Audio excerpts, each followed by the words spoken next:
Bonjour à tous, je suis ravi d'introduire cet après-midi par la session sarcome. Quelques mots pour introduire cette problématique. Les sarcomes représentent environ 1% des cancers de l'adulte. Ce sont des tumeurs qui sont plus fréquentes en proportion, du moins, en pédiatrie. Pour vous donner un ordre d'idée, dans un pays comme la France, ça représente environ 4500 nouveaux cas chaque année. Donc, c'est une tumeur qu'on classe parmi les tumeurs rares. Et concernant les facteurs de risque, le plus souvent, on ne sait pas pourquoi un patient développe un sarcome. Il y a quelques facteurs de risque qui ont été identifiés, comme l'exposition aux radiations ionisantes ou l'exposition à certains toxiques. Mais le plus souvent, on ne sait pas pourquoi les patients développent un sarcome. Et cette problématique de l'étiologie des sarcomes vous sera d'ailleurs tout à l'heure exposée dans le cadre de la présentation de l'étude Étiosarc, qui est une étude extrêmement ambitieuse sur le sujet. Alors les sarcomes, sous ce vocable, en fait, il y a un groupe de maladies extrêmement hétérogènes, avec probablement plus de 70 types histologiques identifiés, qui étaient classiquement caractérisés donc, sur le plan morphologique. Donc ici, vous avez une présentation clinique classique de sarcome. Donc c'est une présentation clinique très simple. Le patient il consulte parce qu'il a une boule qui est apparue. Le plus souvent, la localisation la plus fréquente, c'est celle que vous voyez là, c'est la cuisse, mais on peut avoir des boules de ce type absolument partout. Donc, pour ce qui concerne la classification nosologique, elle a été décrite bien sûr par les anatomopathologistes, dans un premier temps essentiellement sur l'aspect morphologique que la tumeur présentait au microscope en termes de différenciation. Donc là, vous avez un exemple d'ostéosarcome, là de rhabdomyosarcome, donc qui sont des tumeurs qui présentent dans certaines zones une différenciation musculaire striée. Le docteur Leloirer rentrera plus en détail sur ces aspects. Sur un plan génétique, c'est la deuxième approche de classification de ces tumeurs, on distingue de manière très simpliste, et là encore François Leloirer y reviendra probablement, deux grands groupes. Un groupe caractérisé par des translocations chromosomiques récurrentes qui signent le diagnostic et qui peuvent être donc particulièrement utiles pour l'anatomopathologiste, parfois devant des tumeurs assez indifférenciées. Et les sarcomes qu'on appelle à génomique complexe, qui, eux, sont d'ailleurs les plus fréquents, n'ont pas d'événements génétiques récurrents. Alors, pour ce qui concerne les sarcomes à translocation, c'est environ un tiers des patients. Le plus souvent, il s'agit d'adultes jeunes. La médiane d'âge au diagnostic est de 35 ans. Il s'agit souvent de tumeurs agressives et qui ont un aspect histologique souvent assez monomorphe.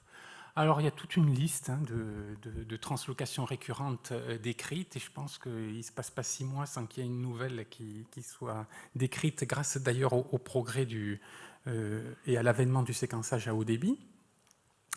Et concernant les sarcomes à génomique complexe, c'est les plus fréquents, au moins la moitié des cas. Là, la population sur le plan épidémiologique est différente. Il s'agit souvent de patients plus âgés, encore une fois des tumeurs agressives et qui ont un aspect histologique beaucoup plus pléiomorphe. Et vous avez ici les types histologiques les plus fréquents. Donc UPS, ça veut dire Undifferentiated Pleomorphic Sarcoma. Et en pratique, c'est un groupe de sarcomes que les pathologistes n'arrivent pas à classer. Et ça reste quand même le type le plus fréquent et le plus agressif également sur le plan clinique.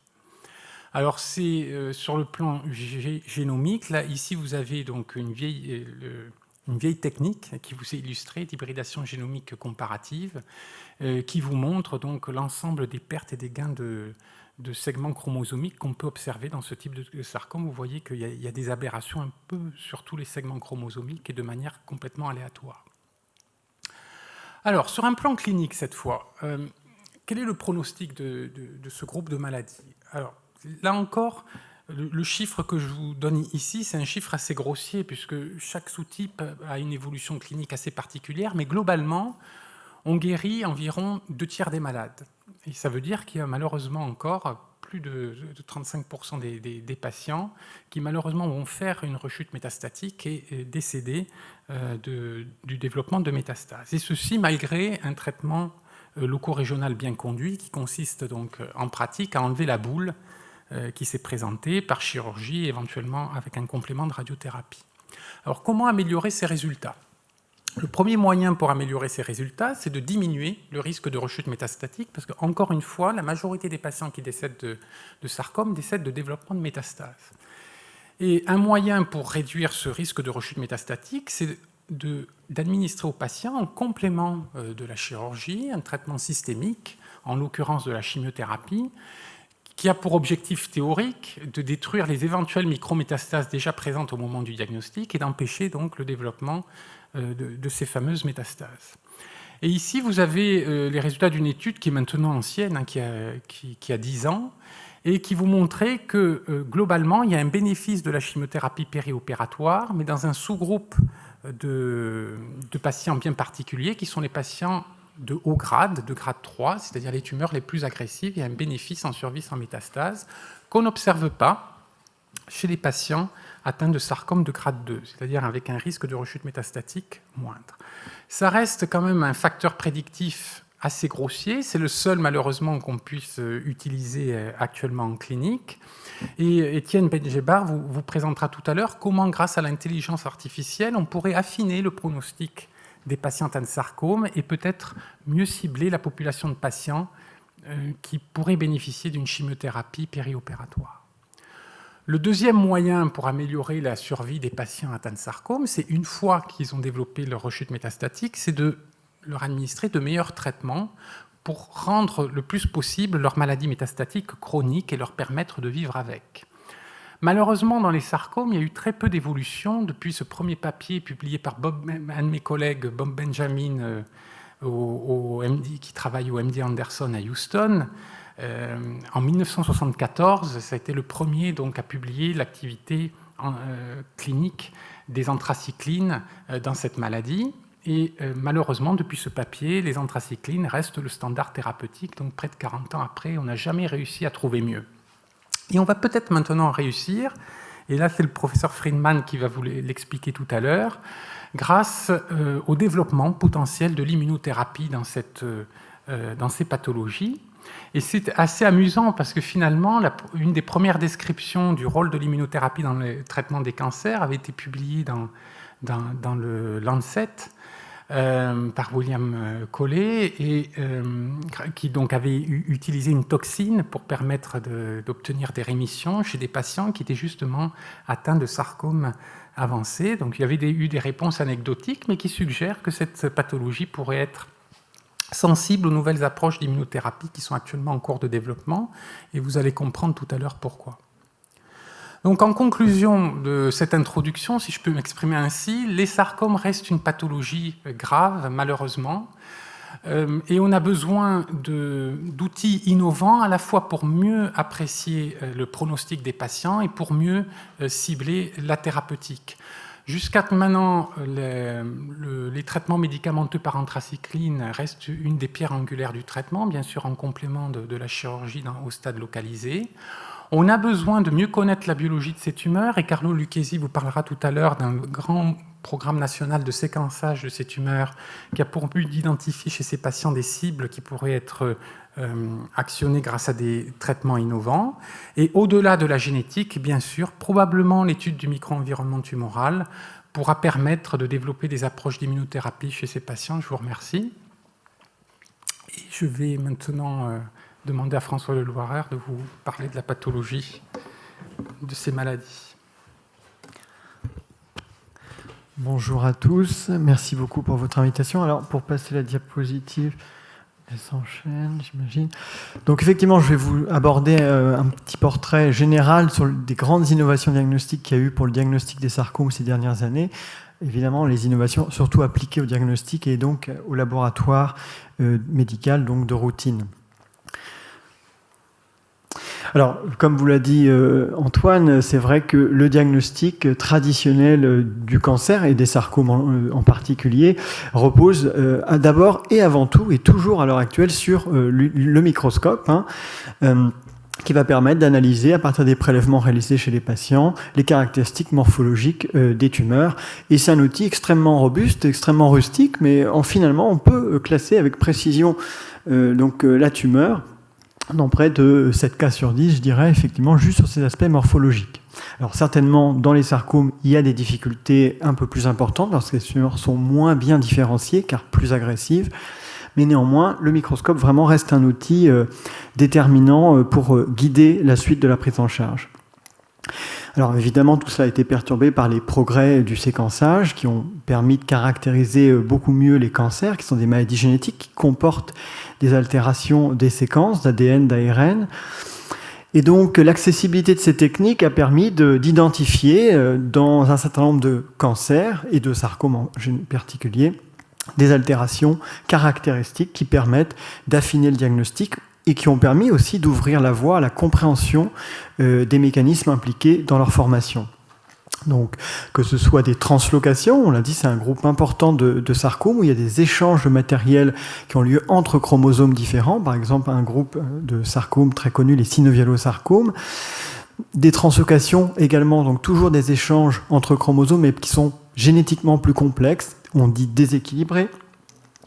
Parfois, ce sont des fusions même beaucoup plus fines qui vont avoir lieu au sein d'un même chromosome ou même d'un bout de chromosome qu'on appelle le locus et qui donc, par les outils morphologiques classiques, ne sont pas identifiables autrement que par séquençage, comme ici avec l'hémangiosendothélium épithélioïde. Et on a véritablement maintenant une compréhension beaucoup plus globale de ces mécanismes d'échange chromosomique avec le séquençage au débit qui montre la complexité de ces événements, pas seulement, donc je l'ai dit, interchromosomes, mais intrachromosomes, juste par des raboutages de séquences qui normalement ne sont séparées que de quelques nucléotides. Alors, il y a des mécanismes autres que les translocations, ce sont les mutations qui peuvent être activatrices, parfois, qui vont activer des voies de prolifération, ou inactivatrices et délétères, comme ici, qui vont inactiver des gènes gardiens du génome, qui bloquent la prolifération, avec un exemple connu, celui des tumeurs rhabdoïdes. Voilà. Alors, ces progrès ont permis vraiment de caractériser et de changer la vision qu'on a de ces tumeurs. Alors parfois avec des résultats extrêmement surprenants. Un résultat relativement récent de 3 études coordonnées au Canada et aux États-Unis qui ont trouvé simultanément avec le séquençage au débit sur des vieilles tumeurs qu'on connaissait depuis le début du XXe siècle, décrites par les pathologistes.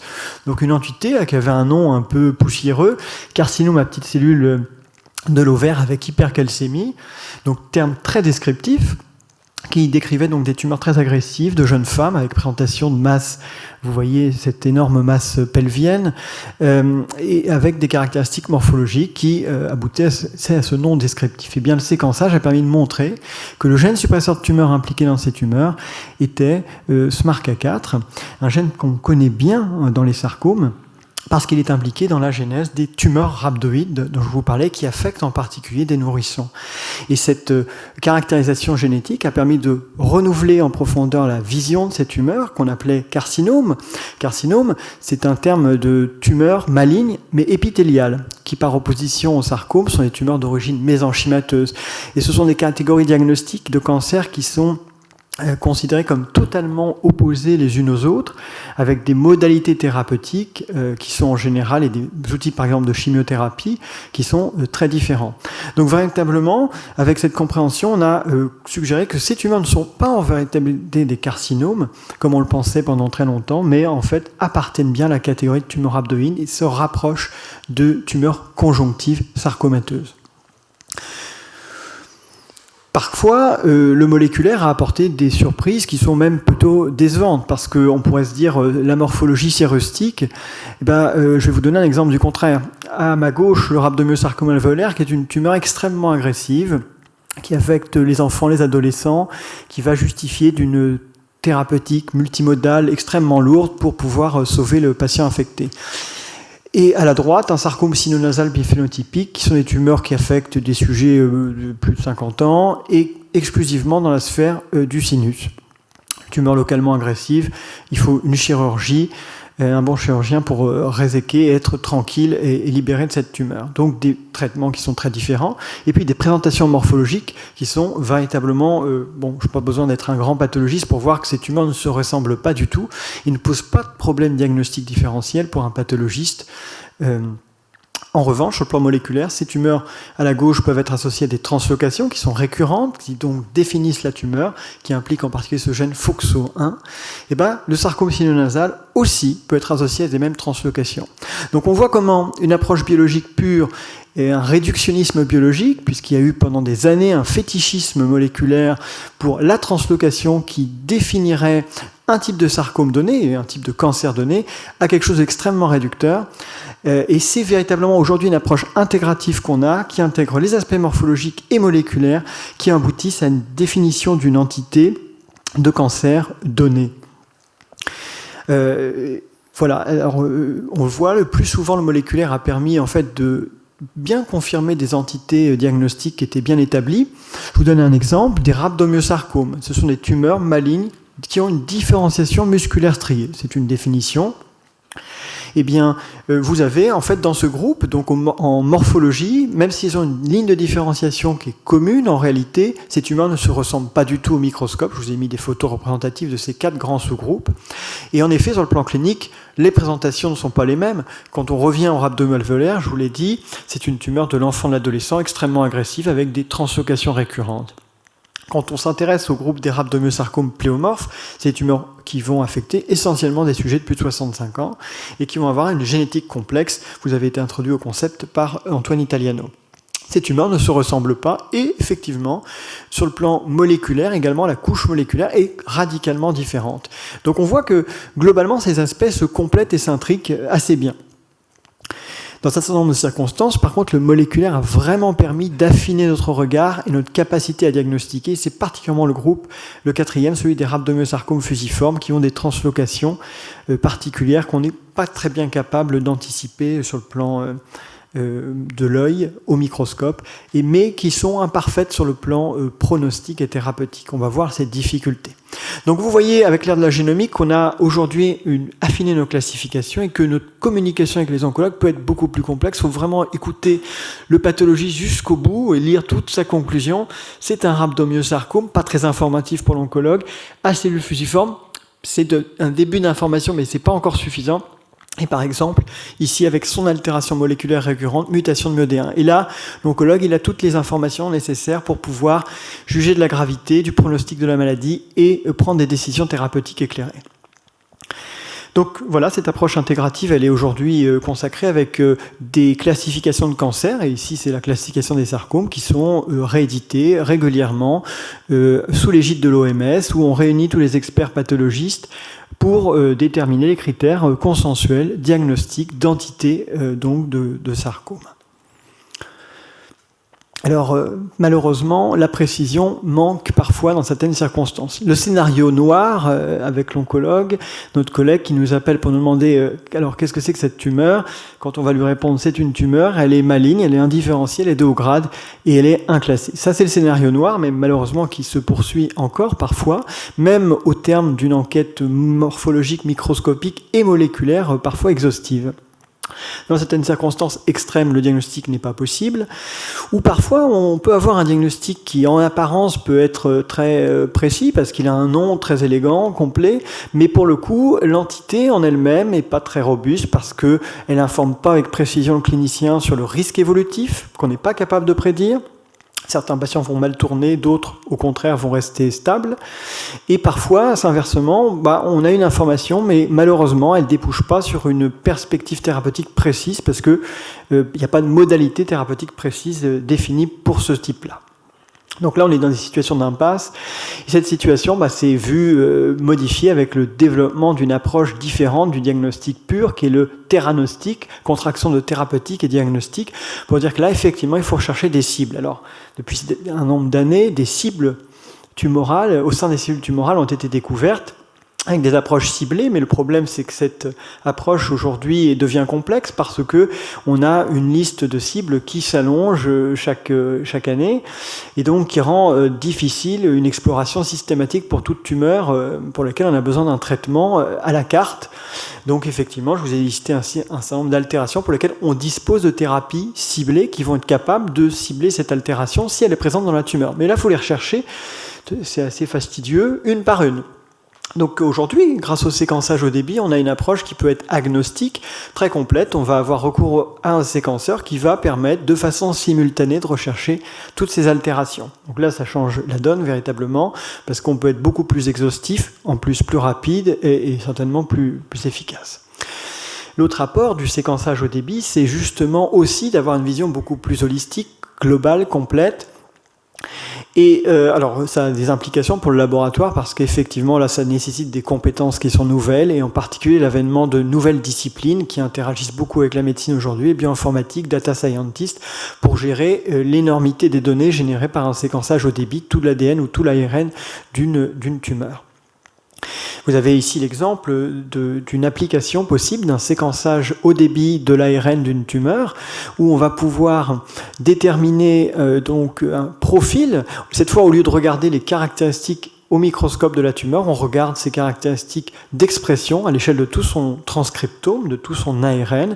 Et en fait, de la même façon, on va classer ces tumeurs par dissemblance ou ressemblance, ce qui donne ces petits camembert, des clusters, et en fait on voit que ces classifications moléculaires sont très semblables aux classifications morphologiques. Ce qui est intéressant par contre, c'est que avec l'outil statistique, on peut tenter d'attribuer à une catégorie donnée la tumeur si elle est inclassée sur l'aspect morphologique.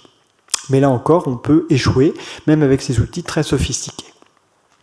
Et puis, ce séquençage, simultanément, donc, donne des informations diagnostiques supplémentaires, mais aussi permet d'identifier, par la même occasion, de façon simultanée, donc, des cibles thérapeutiques potentielles. Donc, vraiment, un apport considérable dans les cas difficiles.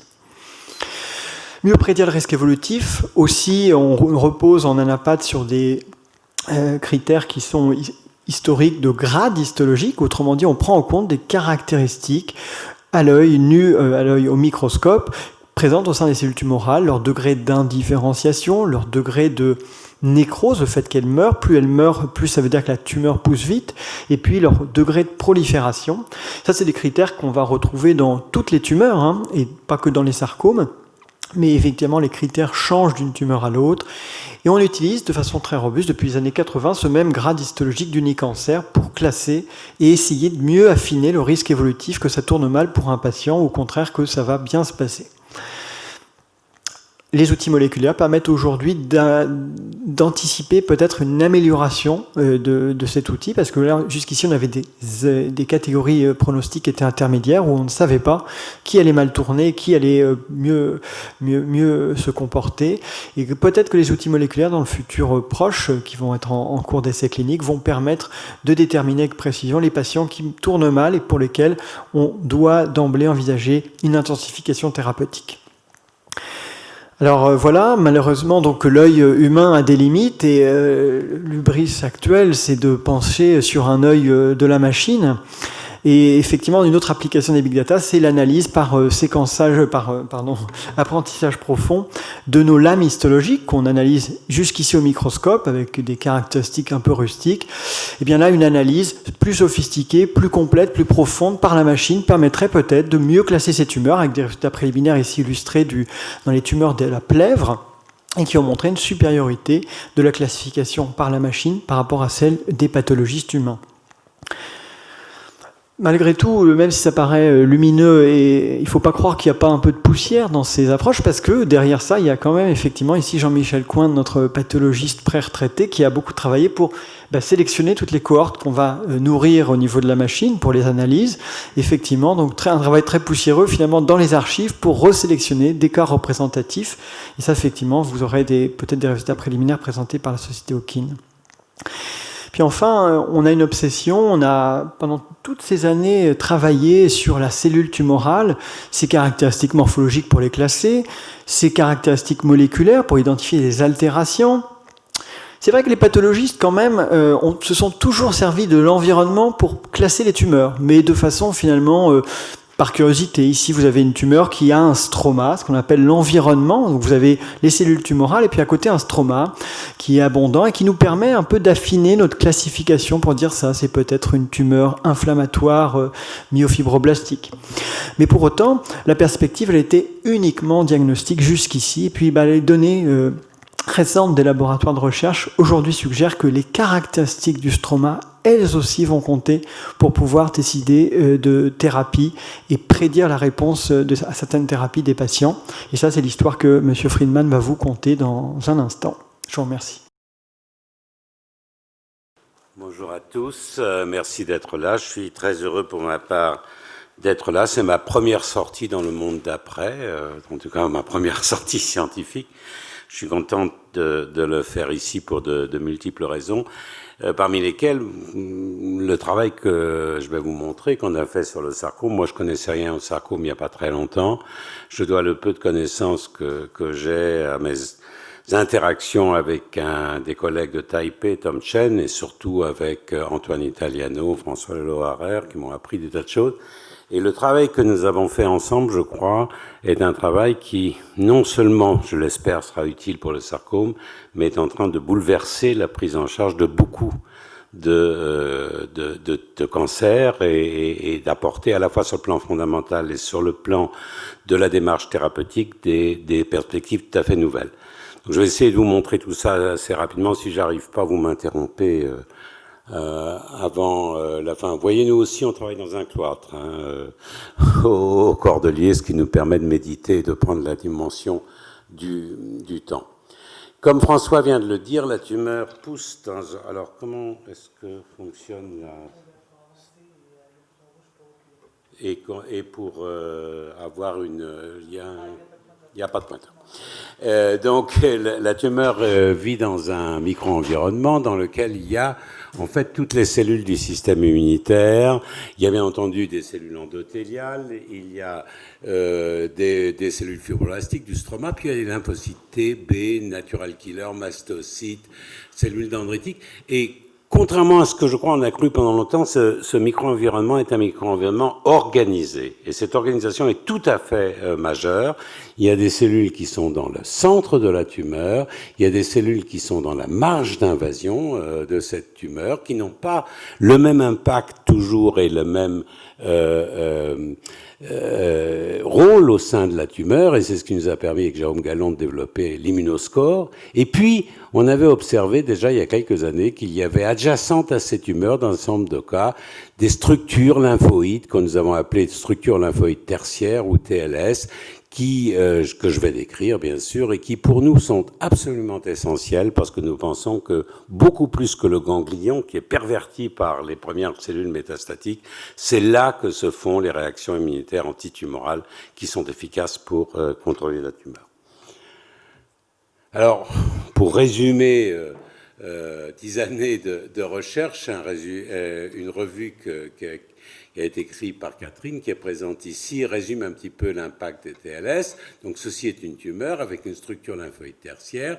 Dans cette structure lymphoïde tertiaire, il y a une zone T où des cellules dendritiques présentent des antigènes aux lymphocytes T, et les éduquant à devenir des lymphocytes T antitumoraux qui peuvent aller dans la tumeur et contrôler la pousse de cette tumeur au niveau local, mais aussi circuler dans les vaisseaux, dans les ganglions, pour contrôler d'éventuelles cellules métastatiques qui se développent.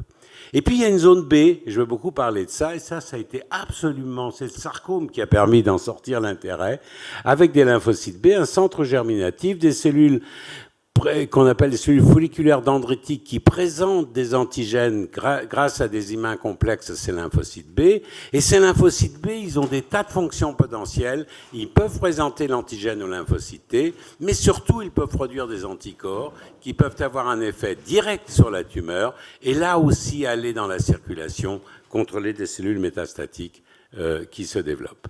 Alors, il y a 3 ans, on avait publié avec Catherine, Laurence Zilvogel, Guido Kremer, une revue dans laquelle on avait fait une analyse, une méta-analyse de l'impact positif en vert et négatif en rouge de différentes participants du micro-environnement tumoral. Et on avait vu ce que on avait démontré, et d'autres aussi, que les CD8, quand il y en a beaucoup potentiellement cytotoxiques, c'est de bon pronostic en général, avec, j'aurais pas le temps de discuter l'exception du cancer du rein. Les structures lymphoïdes tertiaires, c'est de bon pronostic en général, avec cependant ça dépend de leur degré de maturation, il peut y avoir des exceptions. Les cellules T régulatrices, c'est de mauvais pronostics en général, sauf les tumeurs très inflammatoires. Et les macrophages, selon qu'on est M1 ou M2, ça peut être de bons ou dans la majorité des cas, de mauvais pronostics. Et comme vous le voyez ici, à 3 ans, ça passe vite, 3 ans, il n'y a pas un mot sur les lymphocytes B. Et c'est pas parce qu'on n'était pas sérieux et qu'on était allé à la chasse à la palombe, c'est qu'il y avait très très peu de choses sur les lymphocytes B qui méritaient, nous semblait-il, d'être rapportées. Et c'est grâce à notre collaboration ici, il y a quelques mois, que le sujet a changé, puisque en début de cette année, nous avons publié un papier avec vous, ici, qui a fait la une de Nature, qui disait que les cellules B sont associées, les TLS dans le cas particulier, à la survie et à la réponse à l'immunothérapie dans les sarcomes. Et donc je vais vous raconter rapidement cette histoire. Ceci est né d'une collaboration en fait entre Florent Petitpré et un groupe à Taipei, Tom Chen, où nous étions partis, on ne se connaissait pas encore à l'époque, pour faire une classification immunitaire non supervisée des sarcomes. Et on a commencé par le TCGA et nous avons mis au point un logiciel avec ce logiciel qui s'appelle MCP Counter, que nous avons mis au point en collaboration avec Aurélien de Reignès, et qui permet de quantifier sur le transcriptome global les populations cellulaires qui sont présentes dans une tumeur et les gènes fonctionnels qui y sont associés. Comme vous voyez, les sarcomes des tissus mous se sont retrouvés en 5 catégories, 5 classes qu'on appelle Sick Sarcoma Immune Classes. 2 classes qui sont des classes désertes au point de vue immunitaire. Une classe caractérisée par une très forte signature endothéliale, donc une vascularisation importante. C'est une classe qui, je crois, est importante sur le plan thérapeutique, parce qu'on peut imaginer des combinaisons de traitements dans cette classe. Et puis 2 classes riches, et en particulier une classe très riche sur le plan immunitaire, qui est le SIC-E, qui représente à peu près 15 à 20% des tumeurs, où il y a beaucoup de lymphocytes T cytotoxiques, de CD8, etc., mais qui vraiment est caractéristique de cette classe, c'est la signature B. De la même façon, il y a tout un tas de gènes qui sont exprimés associés à la survie des T, aux cellules T régulatrices, mais ce qui est complètement caractéristique de cette classe, c'est la signature TLS. Donc cette classe est caractérisée par le fait qu'il y a beaucoup de lymphocytes B et de TLS, et quand on regarde un peu plus loin, il y a beaucoup de PD-1, de checkpoint, PD-L1 est réparti partout, beaucoup de CTLA4, TIM3, LAG3, donc voilà une classe de sarcome qui a des lymphocytes T et B, particulièrement des lymphocytes T, des TLS pour monter une réponse immunitaire, qui expriment des checkpoints immunitaires. Ça donne envie de les traiter par des anticorps anti-checkpoint. Alors avec Antoine, on a validé ces travaux dans le groupe Sarcome français auquel il nous a donné accès. Et comme vous voyez, c'est exactement pareil. Hein. Il y avait 200, je ne sais plus combien de cas, 283 tumeurs. On trouve, et c'est indépendant du type histologique. Ça, c'est un point important. Les mêmes classes, la classe C est très riche, et encore une fois, cette classe E qui est vraiment caractérisée par la signature B, par la signature TLS et dans les mêmes proportions par les checkpoints. Alors, est-ce que ces classes ont un impact? La réponse est oui. Si on regarde au point de vue, ça c'est le TCGA, survie globale, vous voyez que le rouge et l'orange, les classes immunes riches, font beaucoup mieux que les bleus qui sont les classes immunes désertiques. Mais plus important, le fait d'être SIC-D ou SIC-E est le seul facteur sur le plan, dans une analyse de Cox multivariée, à sortir sur le plan pronostic comme bon pronostic, lorsque, comme vous le voyez, ni le grade, ni la taille, ni l'histologie, ni la profondeur, là, je suis bien placé pour savoir que c'est un marqueur de mauvais pronostic, mais sinon, ne sortent comme marqueur pronostic multivarié. Donc la réaction, le type de réaction immunitaire qui est présente là est plus puissant que tous les autres facteurs pronostiques du sarcome. Alors, Tout le monde sait bien que pour monter dans l'action immunitaire, il faut avoir beaucoup de potentiel néo-antigène. Et quand on a des tumeurs qui ont beaucoup de mutations somatiques, on augmente les chances d'avoir ces mutations néo-antigènes. Le sarcome, vous le savez aussi, c'est une tumeur très triste sur le plan des mutations. Il n'y en a pas beaucoup, il y a quelques MSI, mais il y a peu de mutations. Mais surtout, ce qui est important, c'est qu'il n'y a aucune différence significative entre les classes désertiques immunitaires et les classes riches sur le plan immunitaire. Donc, c'est pas lié à ça. Et vous voyez, les lymphocytes B, les anticorps ne voient pas les antigènes mutés, rappelez-vous, contrairement aux lymphocytes T. Alors, pour la mutation principale qui est P53, il y a quand même plus de mutations P53 dans les classes D et E que dans les autres classes, mais sinon, on n'a vraiment trouvé rien qui soit associé. Alors, cette fois-ci, avec Antoine, François, le groupe français du sarcome, nous avons regardé toute une série de types histologiques différents, les LMS, les sarcomes synoviaux, les UPS, les sarcomes dédifférenciés, les myxoïdes, les gistes. Et ce qui est intéressant, c'est qu'il peut y avoir des proportions différentes, mais on trouve les 5 classes dans tous les types de sarcomes. Et quand on pose la question, est-ce qu'on a un impact pronostic qui est indépendant des classes, la réponse est oui. Regardez le SIC-E, regardez le SIC-D par rapport au SIC immune désertique ou vascularisé. Donc, finalement, indépendamment, encore une fois, des 70 types histologiques dont on nous a parlé tout à l'heure, nous avons ici un marqueur pronostic immunitaire tout à fait puissant. Alors, évidemment, qu'est-ce qui est important? Il y a des cellules T, je vous ai dit, il y a des cellules B, il y a des de cellules différentes. Qu'est-ce qui est important pour ce marqueur immunitaire? Donc, on a posé la question, signature CD8 élevée ou basse, pas de différence en pronostic. Signature cytotoxique, ça n'atteint pas la significativité, mais il y a une petite différence qui se met en place quand on a beaucoup de cellules cytotoxiques. Mais surtout, et ça a été la surprise, signature B est de meilleur pronostic que les autres. Qui ont une signature B basse. Et quand on combine B fort et CD8 fort, c'est très bien. Mais B fort et CD8 bas, c'est très bien aussi. Mais B bas et CD8 fort, c'est pas bon. Et la même chose est vraie pour la signature cytotoxique. Donc ce sont vraiment, c'était une première, les lymphocytes B qui qui tirent la valeur pronostique. Et quand on regarde, par exemple, B et PD1, vous voyez, B fort, PD1 fort, c'est de bon pronostic, PDL1, B fort, PD1 moins fort, c'est de moins bon pronostic. Pareil avec PDL1, pareil avec FOXP3. Donc les autres compartiments sont présents là, mais ce qui est important, c'est le compartiment B pour tirer la valeur pronostique.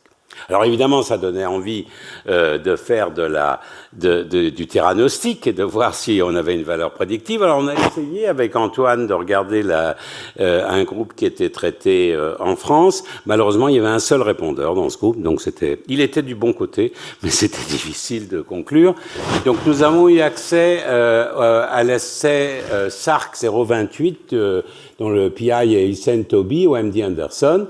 Et nous avons eu accès qui a reçu du pembrolizumab, anti-PD1, on a eu accès à 47 patients. Alors, pour faire une histoire courte, on a démontré que dans ces 47 patients, il y avait bien les 5 classes, dans les bonnes proportions. Ça, ce sont les réponses et les non-réponses. Mais surtout, ce qui est apparu extrêmement clairement, et c'est la première fois qu'on voyait ça, je crois, dans le sarcome métastatique, dans le SIC-E, il y a 50% de répondeurs, ce qui était tout à fait exceptionnel. 0% dans les SIC A et D, et intermédiaires dans les SIC C et E et D. Et c'est ce qui est représenté ici en PFS. SIC E est ici. Vous voyez qu'il y a 30% des patients qui sont toujours sans rechute après 2 ans, alors que dans les 2 SIC immunes désertiques, tous les patients ont rechuté entre 4 et 7 mois, et les SIC ici sont intermédiaires. Qu'est-ce qui caractérise le SIC-E et comment revenir dans des laboratoires de routine? Parce qu'on ne va pas faire des grosses opérations sur de RNA sec d'exome global. Alors on a regardé ce qu'il y avait là-dedans, et ce qui nous a frappé, ce sont ces structures lymphoïdes tertiaires qui sont pathognomoniques du SIC-E. On en a trouvé une dans un sick bay ici, dans une série de Taïwan, mais vraiment, là où il y en a beaucoup, ce sont, ces cellules, c'est dans le sick E, et ils sont représentés, vous voyez, par une zone T ici, une zone B, et vous les voyez en plus faible grossissement au sein du sarcome. Alors voilà, mieux représenté, ce qu'on fait beaucoup en collaboration avec François, en immunohistochimie, la zone T, la zone B, et en immunofluorescence avec ces très jolis marquages des cellules folliculaires dendritiques qui sont au sein du point. Donc la conclusion de ça, c'est que nous avons identifié un groupe immunitaire élevé, le SIC-E, qui a 50% de réponse au pembrolizumab, que nous avons un groupe endothélial high, le SIC-C, qui pourrait bénéficier d'une combinaison anti-eugénique et ICB, puisqu'on a 20% de réponse. Chaque histologie a des proportions différentes dans chaque SIC différent. Les cellules B sont associées avec un pronostic favorable. Les TLS peuvent être utilisés comme marqueurs surrogate, et c'est ce que nous avons fait. Et donc, Antoine Italiano est le PI d'un essai national, multicentrique, avec pembrolizumab et chimiothérapie à dose métronomique, où les patients inclus, et c'est le premier essai mondial à l'heure actuelle, sont inclus sur la présence de TLS. Seulement de présence de TLS, et cet essai est en cours d'analyse. Je crois qu'il est trop tôt pour lui donner les résultats, mais les résultats préliminaires sont extrêmement encourageants de ce que j'en ai vu. Voilà, et c'est cet essai-là, donc c'est l'association M4-3475 de cyclophosphamide apogée métronomique chez les patients atteints de sarcome avancé, et c'est l'Institut Bergonié qui en est le promoteur, et Antoine Italiano qui en est le PI. Si j'ai 2 minutes, je voudrais vous dire que ce qu'on a levé là sur le sarcome est un phénomène général.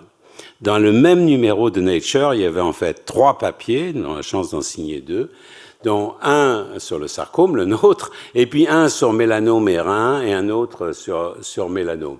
Et très rapidement, je vous montre le papier du MD Anderson sur le mélanome. Ils ont pu faire quelque chose auquel nous, on n'a pas pu faire, mais qu'on va pouvoir faire dans l'essai prospectif maintenant. Ils ont eu des prélèvements après traitement.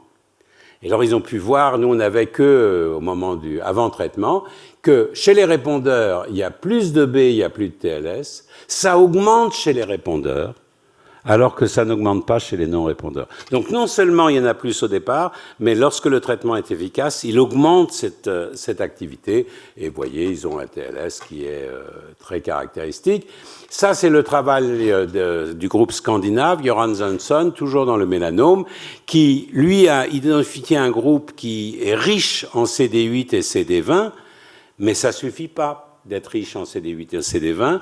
Les patients qui répondent dans ce groupe qui a une forte infiltrat immunitaire, comme chez les nôtres, sont ceux, alors ici c'est anti-CTLA4, ici c'est anti-PD1, sont ceux qui ont un nombre élevé de TLS dans leur tumeur.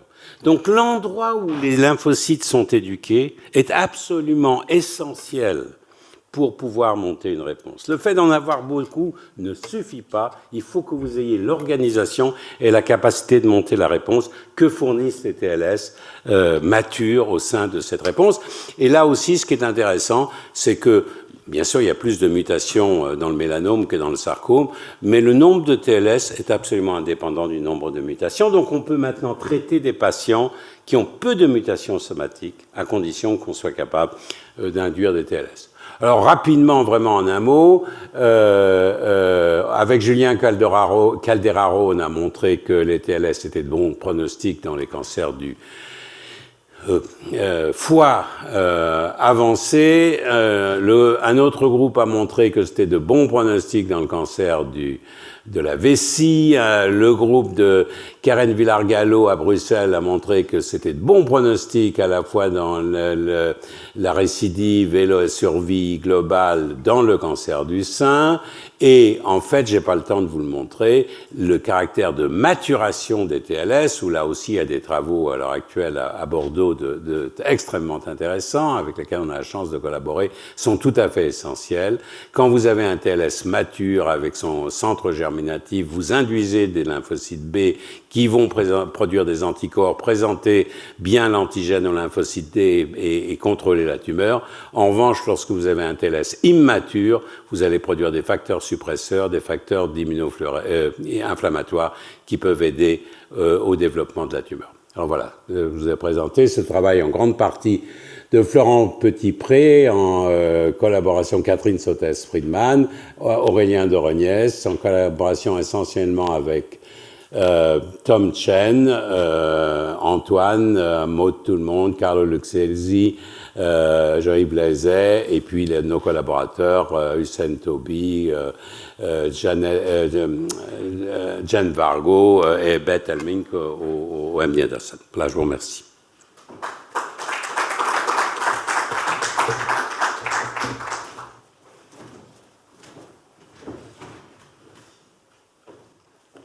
Ok.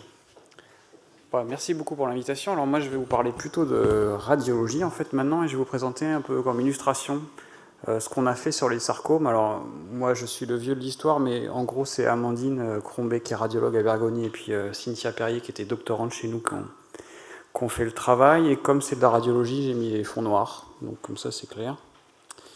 Et comme d'habitude, en fait, nous, on est à la base mathématiciens, mais on part toujours de questions qui sont posées ou par des biologistes ou par des médecins. Et donc la question ici, c'est, évidemment, ça traite des sarcomes, c'est est-ce qu'on peut avoir une estimation un peu de la réponse des patients à la chimiothérapie néoadjuvante. Donc je ne vais pas vous refaire l'histoire des sarcomes, vous la connaissez bien mieux que moi. Et nous, on va regarder plutôt ce qu'il y a dans l'image, qu'on ne peut pas forcément quantifier de façon simple, a priori, pour répondre à cette question. Donc, comment habituellement on peut espérer répondre à cette question? Comment évaluer la réponse au traitement? Souvent, ça se passe par l'histologie, des biopsies, avec les avantages et les défauts que ça peut avoir. Et notre idée, c'est essayer d'aller fouiller dans l'imagerie radiologique qui est faite en routine. Surtout, on ne veut pas demander de nouveaux examens aux patients. Voir si on peut en tirer un peu plus d'informations que ce qui est fait actuellement. Donc, on a commencé par regarder avec Amandine comment étaient suivis les sarcomes concrètement en clinique. Donc, il y a une imagerie diagnostique avant le traitement, puis il y a une chimiothérapie néoadjuvante qui vise à faire éventuellement régresser la tumeur avant la chirurgie. Et il se trouve qu'après 2 cycles de chimiothérapie, il y a un examen IRM pour un petit peu voir comment la tumeur a évolué. Donc, notre idée, c'est d'essayer d'utiliser ces 2 examens, de regarder les différences entre les deux, et d'essayer de les quantifier et de voir si dans cette différence on peut estimer la réponse. Donc c'est assez simple finalement. Donc on est parti d'une cohorte qui est rétrospective de l'Institut Bergonié de 60 patients, donc c'est pas énorme non plus, mais c'est pas dérisoire. Et on va essayer de regarder un petit peu ce qu'on peut faire avec. Donc d'abord, avant tout, on essaie de voir un peu ce qui se fait ailleurs. Donc naturellement, en radiologie, il y a un critère qui est très présent, c'est le critère RECIST, qui consiste à mesurer le plus grand diamètre de la tumeur. Donc une première question, c'est est-ce qu'en regardant l'évolution du RECIST, donc comment ce diamètre évolue avant le traitement et puis après la chimio, on peut voir des choses? La réponse, c'est qu'on voit finalement pas grand-chose, et en faisant le RECIST, on se limite à une information qui est un pur diamètre, donc on oublie tout ce qui est information de texture, et on peut avoir pas mal de faux négatifs ou de faux positifs, comme vous voyez là sur l'image. Donc c'est pas vraiment satisfaisant. Après, on a fait un peu le tour de la littérature, regardé ce qui se faisait. Alors il y avait quelques résultats qui n'étaient pas fantastiques, dans des modalités d'imagerie qui étaient différentes, donc qui ne correspondaient pas forcément au suivi des patients à Bergonié. Et donc, nous, on s'est dit que là, il y avait un créneau, donc on a regardé si un peu on pouvait avoir une meilleure quantification de l'imagerie avec l'IRM de base, donc anatomique, T1, T2, et voir si on pouvait avoir avec ça la réponse. Donc, on a fait ce qui s'appelle des radiomiques. Alors, je vais vous faire rapidement ce que c'est que les radiomiques. C'est relativement simple à voir. Les radiomiques, c'est quelque chose qui vise à essayer de quantifier ce que vous voyez dans l'imagerie. Donc, d'abord, ça commence par une étape assez standard qui va être de segmenter la lésion. Donc là, vous la voyez sur l'image qui est là. On commence par segmenter la lésion. Donc, en pratique, ça, c'est pas du tout négligeable, parce que si c'est un radiologue qui le fait, ça lui prend du temps devant les patients. Ça peut être complexe. Pas dans ce cas-là, mais dans d'autres cas, ça peut prendre des fois plusieurs heures, si vous parlez au radiothérapeute. Et donc de cette segmentation, on va extraire un certain nombre d'indicateurs. de façon quasi automatique. C'est notamment la forme de la tumeur, à quel point la tumeur est sphérique, son diamètre typiquement, on peut le faire facilement, son élongation, est-ce qu'elle a des asymétries. Une fois que vous avez le contour de la tumeur, vous pouvez analyser les niveaux de gris qui sont dedans. Donc vous faites de l'information de texture, vous regardez est-ce que les niveaux de gris sont tous homogènes, est-ce qu'au contraire ils sont très hétérogènes, est-ce que spatialement il y a des zones qui sont plus hétérogènes que d'autres. Donc tout ça, ça se quantifie. Alors c'est des bêtes formules mathématiques qui vont partir des niveaux de gris que vous avez, qui vous donnent des indicateurs. Et puis, on peut faire plein de choses. Hein. Donc là, je vous ai mis, vous regardez juste sur l'histogramme, c'est très facile. Vous prenez l'histogramme des niveaux de gris, vous regardez la moyenne, l'écart type, etc. Et ce qu'on essaie de faire aussi, nous, c'est le cerveau, là. C'est de mettre un peu plus que les trucs automatiques dedans. Et c'est donc de rajouter des caractéristiques qui viennent de l'approche médicale de la maladie, c'est-à-dire de l'intuition qu'ont les médecins de ce qui, dans l'image, est pronostic ou pas. Donc là, typiquement, Amandine et puis Michel Kind étaient convaincus que dans l'œdème péritumoral, il y avait de l'information, et donc il ne fallait pas se limiter à la lésion. Donc c'est ce qu'on a essayé de faire. Et bon, alors évidemment, il y a quelque chose qui est caché, qui est souvent très fastidieux, c'est que c'est de l'imagerie médicale, c'est de l'IRM. Donc l'IRM, il faut le dire clairement, c'est pas du tout standardisable ou standardisé entre les centres, et même des fois entre les manips radio, etc. Donc il y a un gros travail de normalisation, de standardisation qui est à faire pour avoir des outils qui soient robustes. Ça, je vais un peu passer ça sous le tapis, mais ce n'est pas du tout négligeable. Donc une fois que vous avez les caractéristiques radiomiques, donc c'est assez simple, vous avez pris vos images, vous avez transformé ça en indicateur numérique. Donc notre boulot, hein, en partie, c'est prendre des images et les transformer en tableau Excel. Donc une fois qu'on a les tableaux Excel, donc c'est quand même intéressant, même si ce n'est pas super excitant. L'idée, c'est d'en faire quelque chose. Donc, je vous ai dit, nous, on regarde 2 examens. Donc, on va déjà regarder les différences entre ces caractéristiques avant-après. Et on peut commencer par jouer un petit peu avec ces tableaux. Donc, on peut faire des analyses univariées simples. Regarder est-ce que la réponse, elle a corrélé de façon linéaire, par exemple, aux différences entre ces caractéristiques. Donc, on peut commencer à faire des choses simples. C'est ce qu'on a commencé à faire pour regarder s'il y a des choses. Donc avec des modèles simples. Après, on peut faire aussi des cartes de chaleur pour essayer de voir s'il y a en non supervisé, s'il y a des clusters, par exemple, s'il y a un groupe de caractéristiques radiomiques qui sont représentatifs d'une bonne réponse ou d'une mauvaise réponse. Donc ça, c'est tout un tas de choses qu'on peut faire, qu'on a fait, mais qui ne donnent pas forcément des résultats excellents. Donc ensuite, l'étape d'après, c'est une fois que vous avez fait ça, c'est qu'on fait de l'apprentissage automatique. Donc l'apprentissage automatique, dans ce cas-là, il est supervisé. Ça veut dire qu'on a la réponse à la question qu'on se pose pour un certain nombre de patients. Et donc, sur les 60 patients de cette cohorte, on sait s'ils ont bien ou mal répondu. Ensuite, il faut faire les choses proprement, parce que alors, c'est très très facile de faire des algos d'apprentissage qui vous donnent la réponse que vous attendez avec 100% de réussite. Ça, il y a même des papiers qui sortent là-dessus. Donc nous, à la base, comme on a fait un peu de maths avant, on essaye d'être propre. Et donc, on commence toujours, alors ça c'est pas original, mais par diviser la cohorte, une partie qu'on va utiliser pour entraîner l'algorithme, et puis une partie qui va être purement de test. Alors, il faut faire les choses quand même proprement parce que je parlerai après de toutes les incertitudes qu'il y a dans ces problèmes. Si on fait les choses de façon un peu naïve, très souvent on a des outils qui ne passent pas du tout à l'échelle. Donc on divise la cohorte en 2, une partie et une partie pour le test. Ensuite, les caractéristiques radiomiques, il y en a des tonnes. Si vous allez sur Internet, c'est facile de charger des outils qui vont calculer des milliers de caractéristiques radiomiques. Bon, on n'a que 60 patients, donc il faut être raisonnable. Si vous utilisez des milliers de caractéristiques pour prédire une réponse avec 60 patients, ça va être super facile de faire de l'overfit, c'est-à-dire que l'algorithme, il apprenne le bruit qui est dans vos données. Donc ça, pour construire des algos plus robustes, on essaie de sélectionner les caractéristiques, de garder que celles qui sont robustes, d'abord qui sont stables, quand vous faites des petites modifs de configuration, par exemple, et que celles qui sont corrélées vraiment au pronostic. Et puis quand il y en a 2 qui sont très corrélées, vous n'en prenez qu'une, par exemple. Ensuite, une fois que vous avez réduit ce nombre de caractéristiques, donc vous faites de la réduction, vous avez un peu un profil radiomique qui est un peu plus concentré, disons. Après, on fait de l'apprentissage proprement dit, c'est-à-dire qu'on utilise des algos de machine learning qui vont vous identifier des corrélations entre ces indicateurs et puis la réponse que vous voulez prédire. Donc là, c'est pareil, là, il y en a plein. Donc vous prenez votre favori. Il se trouve que dans notre cas, les random forest et le gradient boosting, ça marche plutôt bien. Mais il faut quand même garder à l'esprit que ça reste des corrélations. Donc on identifie des corrélations entre un profil radiomique et une réponse, avec tous les problèmes que ça peut avoir, les biais dans la sélection de la cohorte, etc. Donc il se trouve que dans notre cas, ça marche plutôt pas trop mal pour l'évaluation précoce de la chimiothérapie. Donc là, je vais donner des scores qui sont... Après, il y a des références si vous voulez un peu plus en détail. Donc ça marche plutôt bien sur la partie entraînement en cross-validation. Donc ça, je n'ai pas détaillé, mais Et puis ça chute un petit peu sur la corde de test. Alors, on aurait pu tricher en fait, donc on ne l'a pas fait. C'est que la corde de test, on l'a vraiment choisie de façon propre, c'est-à-dire qu'on a pris tous les patients après 2016. Et donc, quand on a appliqué notre algorithme qui a été entraîné par cross-validation, il se trouve que sur certains de ces patients, ça ne marchait pas bien. Et donc, ça dégradait le score global. Et alors, il se trouve qu'en fait, on aurait pu s'en rendre compte avant, et on aurait pu... Alors, je vous ai mis les patients qui sont en bas, qui ne marchent pas bien, qui sont dans l'ensemble de tests, qui sont mal prédits par l'algorithme. C'est des patients qui ont certaines caractéristiques qu'on aurait pu isoler a priori, donc notamment des nécroses massives ou des choses comme ça. Et donc, on aurait pu enrichir l'algorithme pour détecter ces patients et du coup améliorer ses performances.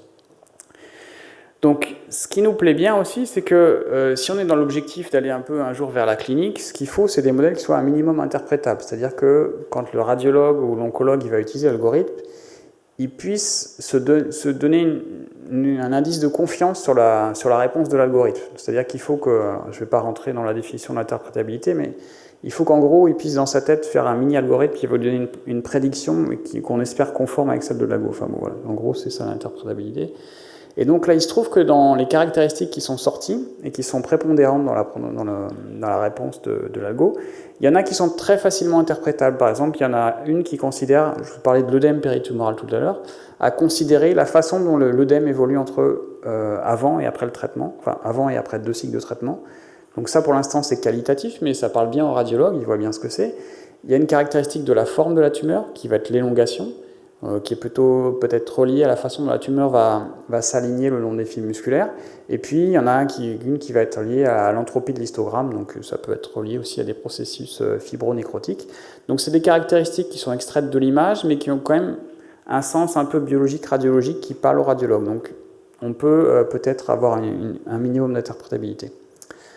Ensuite, voilà, la question c'est que ça c'est super, ça fait des papiers, on pourrait s'arrêter là, mais je pense que plus intéressant que ça, l'idée c'est d'essayer de voir ce qu'il faut pour qu'on puisse un jour emmener ces trucs en clinique. Donc les résultats sont prometteurs, le modèle est interprétable mais avec peu de caractéristiques, on aurait pu l'améliorer, mais voilà, les performances ne sont pas parfaites, donc on peut se dire que ça ne marcherait pas en utilisation réelle. Et en plus, ça a été fait avec une faible cohorte. Donc la question naturelle, c'est si j'avais plus de patients, est-ce que les performances augmenteraient ou pas? Donc ça, il commence à y avoir dans la littérature des choses pour un peu estimer cette chose-là, donc d'après la décimation. Hein.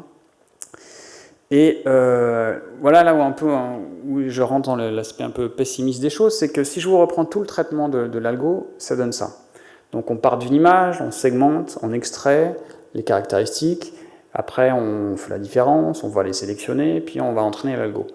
Et le problème, c'est que même dans les données, dans toutes ces étapes, il y a une énorme source d'incertitude. Et ça veut dire que, par exemple, si vous entraînez votre algo dans un centre et que le manip radio il change, il se peut très bien que la réponse de l'algo soit plus la même. Donc ça, c'est vraiment problématique quand vous allez utiliser vos algos en pratique. Donc nous, ce qu'on essaie de faire, c'est vraiment chacune de ces étapes de quantifier les incertitudes pour construire les algorithmes les plus robustes possibles. Alors ça peut paraître barbant, ça peut paraître fastidieux, parce que des fois c'est vrai, c'est un peu lourd, mais je pense que c'est essentiel. Donc on a fait pas mal de travaux autour de l'estimation des variabilités, des conséquences des variabilités sur les réponses de l'algorithme. Donc il y en a énormément de variabilités, je vous ai dit les paramètres d'acquisition, le traitement que vous apportez aux images une fois qu'elles sont acquises, la façon dont les segmentations vont varier entre les radiologues, parce que vous savez que si vous prenez 2 radiologues différents, ils ne vont pas forcément segmenter la même lésion. Si vous prenez le même radiologue le matin ou le soir, c'est peut-être pas forcément la même lésion qui va être segmentée.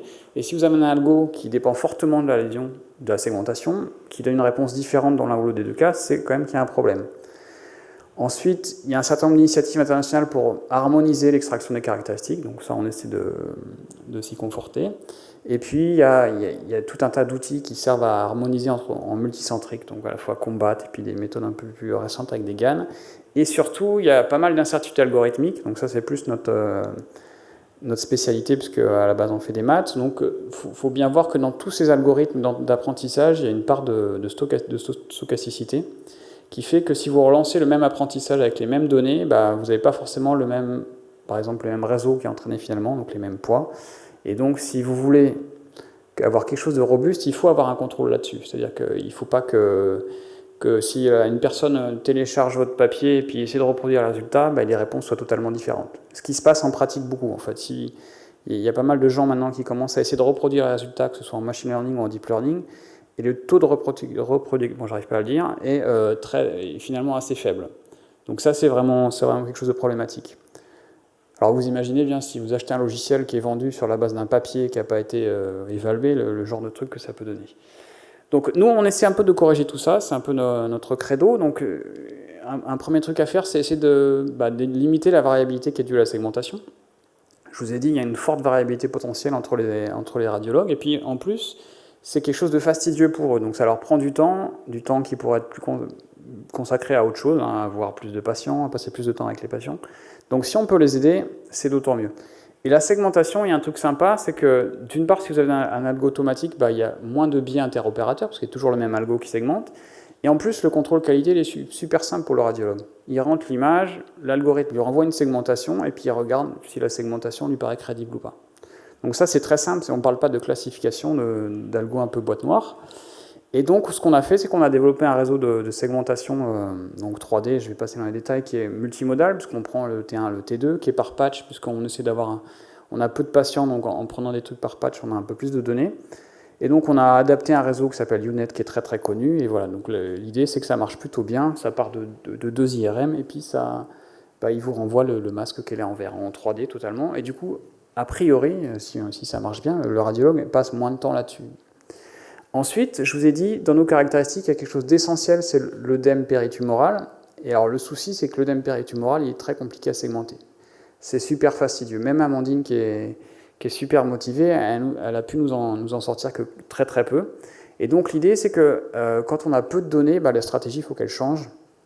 Et donc là, on essaie de faire de la segmentation, non pas par deep learning, qui va demander beaucoup de données, mais plutôt par les approches voxel par radiomix, pour segmenter l'œdème. Alors là, c'est des résultats un peu préliminaires qui avaient été obtenus par Cynthia, qui sont en fait finalement plutôt bien, même si ça ne le paraît pas, puisque quand on regarde la prédiction par rapport à la vérité terrain, alors évidemment, elle n'est pas identique, mais par contre, ce qui est quasiment identique, c'est la prédiction de l'indicateur dont on se sert dans l'algo.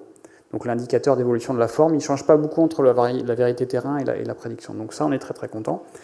Et ensuite, on essaie aussi toujours dans le but de contrôler les incertitudes, de faire de la génération de segmentation réaliste, entre guillemets. Donc on essaie de construire des radiologues virtuels qui, à partir d'une segmentation de référence, donc typiquement une segmentation par Amandine, qui va vous générer des segmentations qui auraient pu être données par un radiologue, mais qui ne soient pas aberrantes. C'est-à-dire que si vous prenez un algo qui est totalement ignorant sur l'imagerie médicale, il va vous perturber les contours et vous donner n'importe quoi.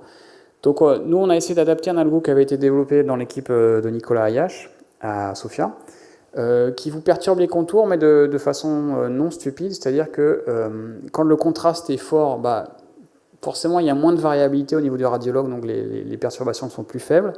Par contre, quand le contraste est faible, là il y a potentiellement une plus grande source de variabilité, donc les perturbations sont plus fortes. Tout en gardant des contours lisses, évidemment, on parle de contours qui sont faisables par des radiologues. Et donc je vais finir là-dessus.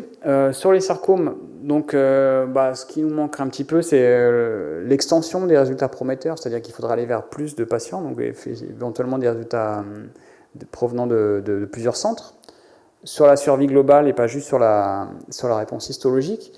L'idée des radiomix, c'est que, comme je vous ai dit, on obtient des tableaux Excel, c'est facile de rajouter des colonnes dans ce tableau. Donc dans ce tableau, on peut rajouter des colonnes qui correspondent aux données omiques, aux données cliniques, à tout ce que vous voulez. Donc rajouter d'autres sources de données. Et on a commencé à regarder aussi une approche entièrement deep learning. Alors peut-être, c'est pas garanti que ça marche forcément mieux, mais l'idée c'est que ça permet peut-être de faire un peu moins de pré-traitement. Et puis il y a des fois des choses qui sont intéressantes quand on regarde par exemple les cartes d'attribution, ça peut donner des informations aux radiologues. Et enfin, je vais terminer par les défis scientifiques de l'oncologie clinique. D'abord, souvent, c'est des cohortes faibles. Donc, ça veut dire que les grosses approches big data un peu naïves ne marcheront rarement. Ensuite, c'est des cohortes qui sont souvent déséquilibrées. Ça veut dire que la réponse que vous voulez donner, elle arrive dans relativement peu de cas. Et enfin, il y a quelque chose d'essentiel, c'est que l'étiquetage est très difficile, très souvent, puisque c'est un étiquetage qui nécessite un spécialiste, donc un médecin. Et ça, alors à moins de faire comme certains, c'est-à-dire d'externaliser l'étiquetage à des stagiaires de médecine de pays de l'Est, ce qui se fait, L'idée, c'est quand même d'essayer de moins demander de l'étiquetage, donc de partir sur des approches qui sont moins supervisées. Vous allez, par exemple, en segmentation, au lieu de demander que le radiologue contourne la tumeur, il va juste mettre une petite boîte autour. Et puis, on va travailler à partir de là. Ou en classif, on va essayer de trouver les clusters tout seul.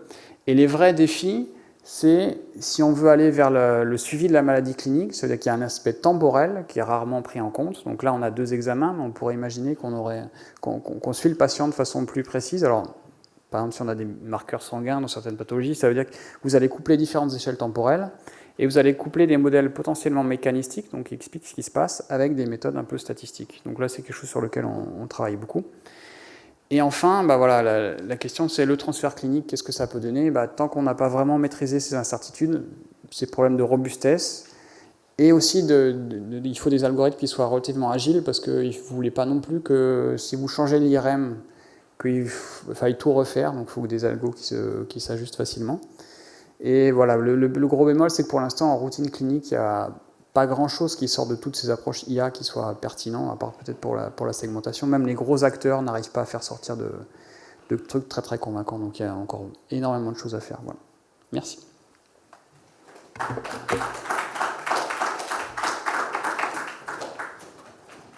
Peut-être aux 4 orateurs de venir là, peut-être pour peut-être 2-3 questions. Oui, s'il vous plaît. Ouais. Alors, on a des questions en ligne. Alors, première question, comment voit-on les TLS en anapath et est-ce possible de les caractériser en routine aujourd'hui pour le diagnostic?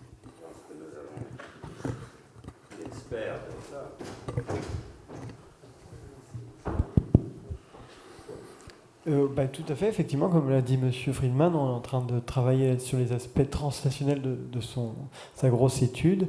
Une étude donc qui est en cours avec toute l'équipe de Sarcome de Bergonié, qu'on espère finaliser à l'horizon de l'automne. Donc je ne pense pas qu'on puisse en dire beaucoup plus. Je pense que les images étaient assez suggestives, mais on exposera tous ces aspects-là dans l'étude qui est en cours. Moi, j'avais une question concernant les TLS. Donc, a priori, ces structures sont importantes pour induire une immunité antitumorale. Est-ce qu'on peut les induire?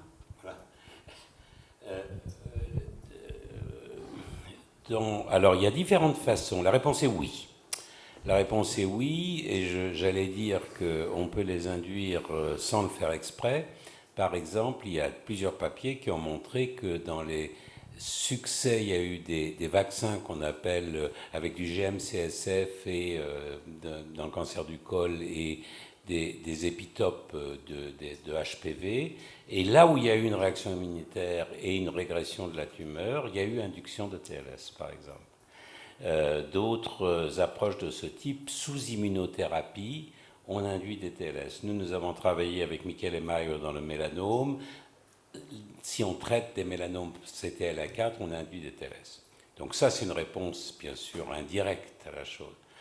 Beaucoup de gens, y compris nous-mêmes, travaillent sur le fait que d'induire ces TLS, alors pour l'instant, c'est uniquement dans des modèles animaux, où on est effectivement capable, en mettant de la lymphotoxine ou light, enfin en mettant les chimiokines nécessaires, CXCL13, pour former ces TLS, on est capable de montrer qu'on peut les induire dans des modèles expérimentaux et que ça induit une régression de la tumeur.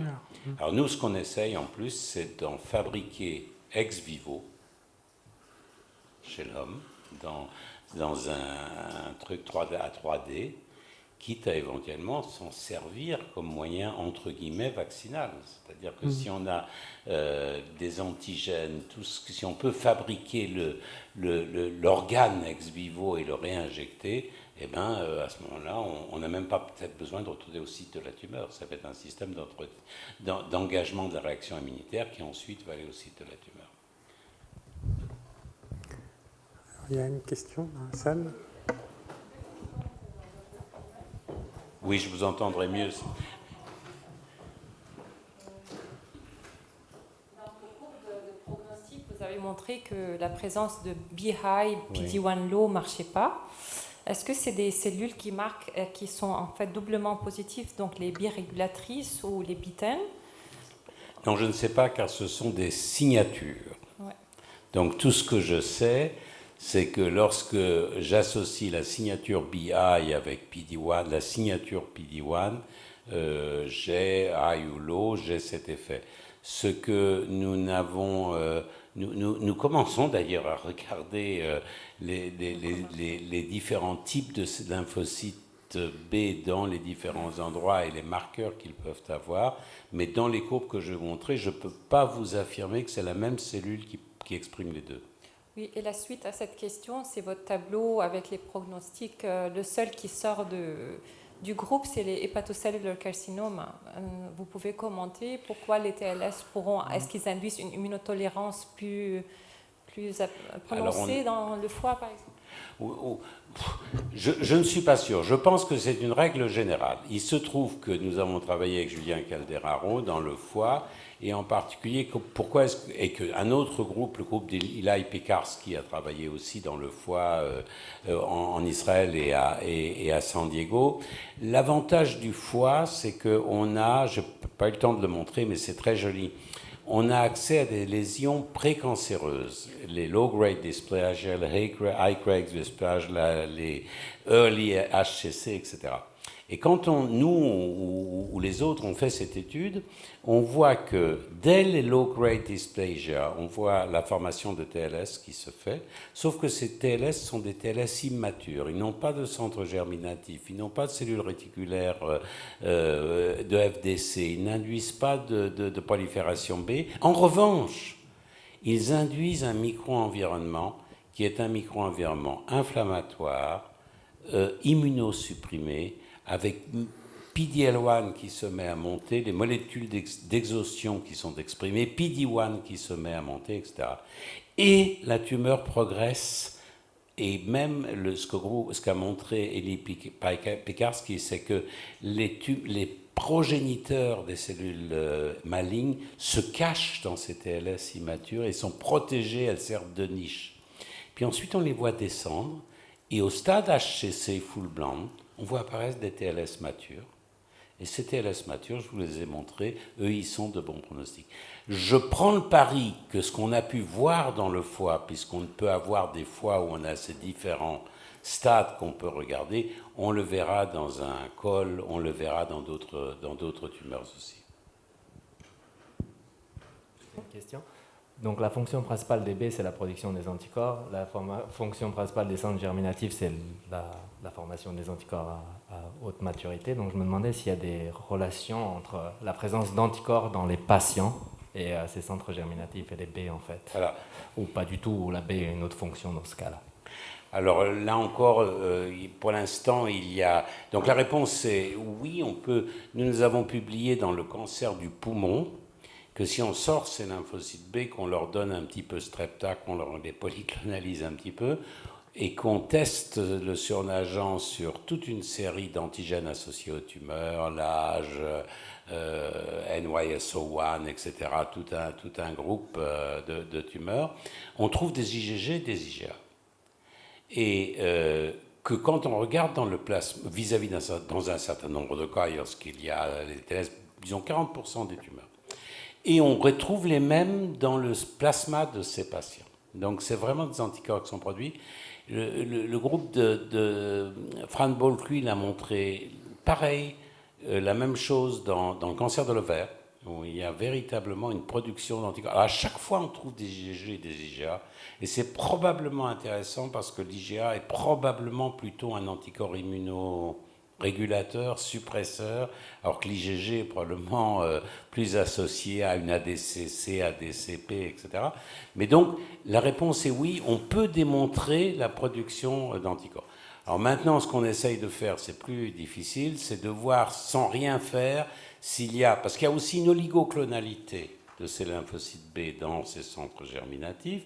On a pensé qu'il y a une sélection. C'est de voir si on peut avoir un corrélat circulant non invasif de la présence de ça. Bon, ça, c'est encore balbutiant. Alors, je crois qu'on a, en termes de temps, malheureusement, on est limité. Donc, je vais demander à Carlo Lucchesi d'intervenir et qui va nous parler du programme Multisa.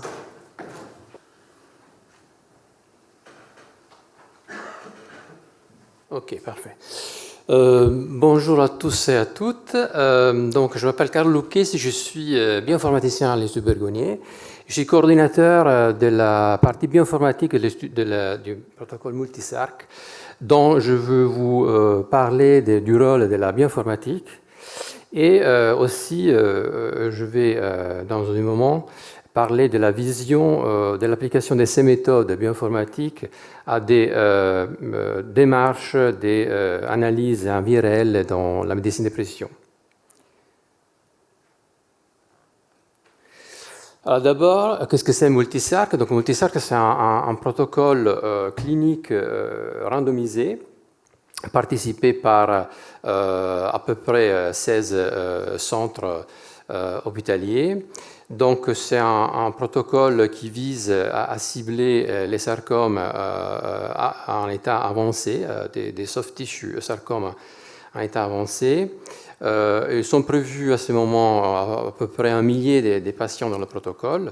Donc tous ces patients sont classés en 2 parties de façon randomisée. Donc les patients qui vont recevoir un traitement traditionnel et les patients qui vont être éligibles pour un traitement ciblé. Donc ciblé dans le sens que chaque patient aura la possibilité d'avoir son ADN séquencé, donc la partie constitutionnelle de l'ADN, la partie tumorale de l'ADN et aussi la partie relative au transcriptome, donc pour la détection des altérations en ARN. Donc tout ça, ça va amener à la découverte, à la détection des altérations génétiques et génomiques qui seront le lieu de l'application des thérapies ciblées. Donc à ce moment, on prévoit un ensemble de 10 thérapies ciblées dans le protocole. Donc le but primaire du protocole est celui plutôt technique, faut voir les choses par étapes, donc plutôt technique de chercher de tester la faisabilité de l'analyse NGS dans un temps de 6 semaines. Donc du moment que le patient a échantillonné et au moment que la recommandation clinique est rendue par le Molecular Tumor Board qui fait partie du protocole. Donc en passant par les étapes d'analyse, soit d'analyse biomoléculaire au niveau des séquençages, soit au niveau des bioinformatiques, soit au niveau d'interprétation biologique. Donc, d'abord, où on est avec le protocole, donc on a passé 3 ans, 2 ans de préparation du protocole avec une étude de faisabilité qui donne naissance à un beau papier des descriptions de la faisabilité du protocole. Et c'est déjà 1 an que le protocole est en cours, donc nous avons pris en charge un certain nombre de patients, même en tenant en compte les difficultés de 2019 et 2020 courantes. Donc, ce que je voulais dire d'abord, c'est que effectivement, là, ça peut paraître naturel et banal, mais pendant les 3 ans qui sont passés, les équipes qui ont participé à ces protocoles, donc des équipes qui sont multidisciplinaires, donc des équipes de bioinformatique, des diagnostics moléculaires et des recherches cliniques, ont dû apprendre à travailler ensemble. C'est pas anodin, les métiers sont très différents. Et donc, je voulais mettre en évidence qu'on a dû passer probablement presque 40% de notre temps en total dans se mettre d'accord sur comment développer des processus qui étaient communs, des méthodes communes, des algorithmes, des façons de gérer, de synchroniser tous les processus. Donc, c'est un vrai effort collaboratif et je pense que ce sera typique de tous les protocoles complexes qui se basent sur l'NGS. Si on revient à la bioinformatique, que c'est notre corps de métier, donc nous avons dû affronter un certain nombre de challenges, pas mal. Donc nous avons classé en 3 parties. Donc, il y a une première partie qui c'est vraiment importante. Donc, il y a beaucoup d'interlocuteurs dans le protocole qui séquencent, qui est le promoteur du protocole ou les cliniciens, la partie biomoléculaire. Donc, ça génère un énorme flux d'informations. Et donc, nous devons assurer que ces flux d'informations étaient bien gérés et synchronisés. Donc, nous devons créer une infrastructure qui se base sur RECAP, qui permet de gérer le workflow technique du protocole. Après, clairement, nous nous avons assuré que dès la séquence à l'interprétation, pour arriver à la recommandation clinique, tout était propre, tout était robuste, reproductible. Donc, ça nous a pris 2 ans pour construire tous les pipelines. Donc, je pense que la partie importante de tout ça, c'est une partie traditionnelle, qui est la partie d'analyse des séquences primaires et secondaires. Il y a une partie qui est un peu cachée, que c'est vraiment très déterminante par contre, que c'est le support qu'on peut donner à l'interprétation biologique et à ce qu'on appelle le molecular tumor board, le moment où la recommandation clinique est donnée. Après, clairement, une partie très importante, c'est la gestion des données. En effet, comment faire en sorte que du deux côtés de données, les données qui sont raw, donc les données des séquences brutes, et les données interprétées à différents niveaux de granularité étaient disponibles pour tous les patients qui participent au protocole. Donc, dans ce sens-là, nous avons passé beaucoup de temps à faire en sorte que l'outil qui est montré dans la diapo, qui s'appelle GenVar Explorer, dont je vais parler dans une seconde, et la knowledge base des variantes génétiques agrégées qui tiennent compte des variantes qui sont à la fois celles qui donnent l'application thérapeutique, mais aussi toutes les altérations qui sont de bonne qualité, mais qui ne donnent pas une application thérapeutique, sont gardées dans une base de connaissances pour le plus grand bénéfice de tous les patients du protocole. Donc, je vais vous parler brièvement de GenVar Explorer. Donc, alors, un moment important du protocole, peut-être le plus critique à la fin, c'est faire en sorte que toutes les normes en quantité d'informations qui est générée par le protocole au niveau génétique, génomique, les translocations, les connaissances qu'on peut voir sur les différents médicaments à appliquer, donc soient rendues, entendues et avec un processus de haute qualité. Donc, tout ça, ça va aboutir dans le molecular tool board et c'est anticipé par un moment d'interprétation biologique. Donc, ce moment est extrêmement critique. On peut passer une demi-journée par patient sur ça. Donc, on a cherché de réduire, de comprimer vraiment beaucoup le temps d'interprétation, mais ça, pas à défaut de la qualité. Donc, nous avons mis en place un outil qui est à support du molecular tumor board et qui donne une interprétation de haute qualité dans le moindre temps. Donc, ça s'appelle GenVar Explorer. Nous avons passé pratiquement 50% de notre temps dans le développement de ça pendant les deux ans de préparation du protocole. Et donc, ça articule en différents modules. Donc, un module, par exemple, je l'illustre dans la diapo, le module des contrôles qualité sur la qualité des séquences, pour faire en sorte qu'on puisse détecter tout de suite, sans perdre trop de temps, si une analyse est faisable ou pas. Un module d'analyse génétique pour permettre aux biologistes de pouvoir voir différents types de bases de données ou les annotations biologiques ou génétiques du variant, de même sorte pour la partie génomique des copy numbers, la partie transcriptomique des translocations. Il y a des modules aussi pour détecter des variants de toxicité ou de prédisposition. Et tout ça, à la fin, est rapporté dans un sommaire très concis qui permet effectivement de résumer tout ce qu'on a trouvé pour un patient. Donc tout ça, c'est utilisé en phase de pré-NTB par les biologistes et pendant l'NTB pour discuter effectivement et proposer des conclusions.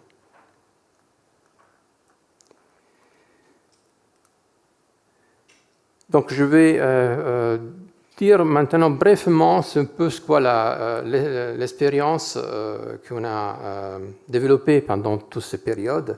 Donc, on pense au futur. Donc, le protocole est en cours. Ça en va encore pour 2-3 ans des protocoles. Donc, nous avons créer les bases pour des méthodes d'analyse qui vont bien au-delà des protocoles cliniques. Donc, effectivement, comment on pourrait développer, utiliser ce type de démarches dans un contexte plus large d'analyse des données en vie réelle dans des démarches de médecine de précision. En fait, une chose qui est critique et que nous avons étudié, et ça fait depuis longtemps, et on n'est pas les seuls, et on l'a fait aussi avec des équipes ici sur Bordeaux, notamment au CHU de Bordeaux, c'est des démarches qui visent à capitaliser l'énorme contenu informatif de la base de connaissances qui est créée par l'analyse pour chaque patient. Donc le but, c'est comment faire en sorte que ces bases de connaissances des données génétiques et génomiques qui sont agrégées à différents niveaux de granularité puissent être mis à disposition de tous les processus qu'il y a dans les laboratoires, dans l'hôpital, des protocoles cliniques, soit à l'interne, soit national, ou des processus de diagnostic moléculaire. Donc, tous ces processus-là, notre vision, c'est de les faire bénéficier des pipelines existantes qui sont standardisées. Toutes vont bénéficier des outils d'interprétation qui sont cohérentes, consistantes, dont Jim va explorer. Donc, tous ces processus diagnostiques ou de recherche clinique vont aboutir à des conclusions avec des listes de variants. Et tout ça, ça va être déposé dans le dépôt, que c'est la knowledge base, de haute qualité, donc qui peut être décrit avec des protocoles standards. Donc, je mentionnerai Osiris, ce n'est pas le but aujourd'hui, mais c'est le standard que nous avons utilisé. Aussi, en même temps, effectivement, tous ces knowledge bases peuvent être disponibles pour des algorithmes qu'on développe in-house ou en collaboration avec des sociétés externes pour construire des modèles prédictifs. Et donc, du moment que tout ça s'est consolidé dans une base de connaissances de haute qualité, effectivement, pour chaque patient qui passe de façon hebdomadaire ou tous les jours dans les RCP moléculaires ou non de l'Institut, effectivement, pour chaque nouveau patient, on pourra bénéficier de l'expertise biomoléculaire qui est générée dans tous les autres processus de l'Institut. Donc, j'ai terminé. Je vous remercie.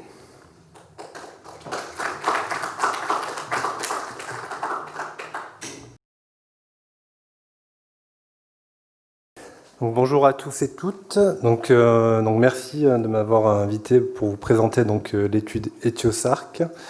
L'étude ETIOSARC est une étude observationnelle dont l'objectif est d'étudier les facteurs de risque environnementaux des sarcomes. Alors c'est une étude comme l'a dit Monsieur Italiano, qui est ambitieuse et qui est coordonnée par Aude Lacour, qui ne pouvait pas être présente aujourd'hui, et également Céline Gramont.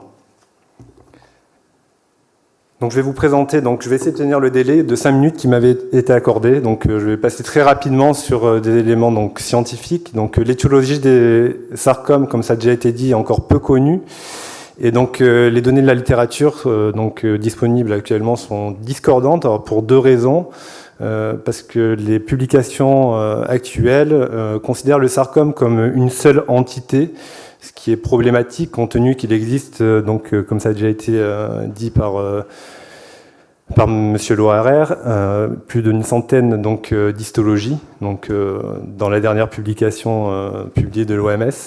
Et également, compte tenu que le sarcome a un diagnostic très complexe qui nécessite d'avoir accès à une relecture par des anatomopathologistes. Et dans les études publiées en épidémiologie, ces éléments seront rarement effectivement faits.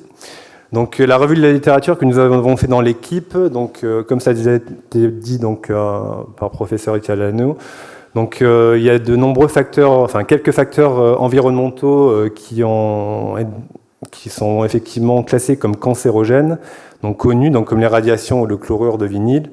et d'autres suspectés, donc, comme certains herbicides, les chlorophénols ou certains organochlorés, ou le dioxyde à faible zone. Et il existe certaines hypothèses sur d'autres effectivement facteurs de risque, comme les habitudes de vie, ou des oxydes d'éthylène, des poussières de bois ou le 1,3-butadiène, qui effectivement donc, on retrouve très peu dans la littérature et les résultats sont souvent discordants.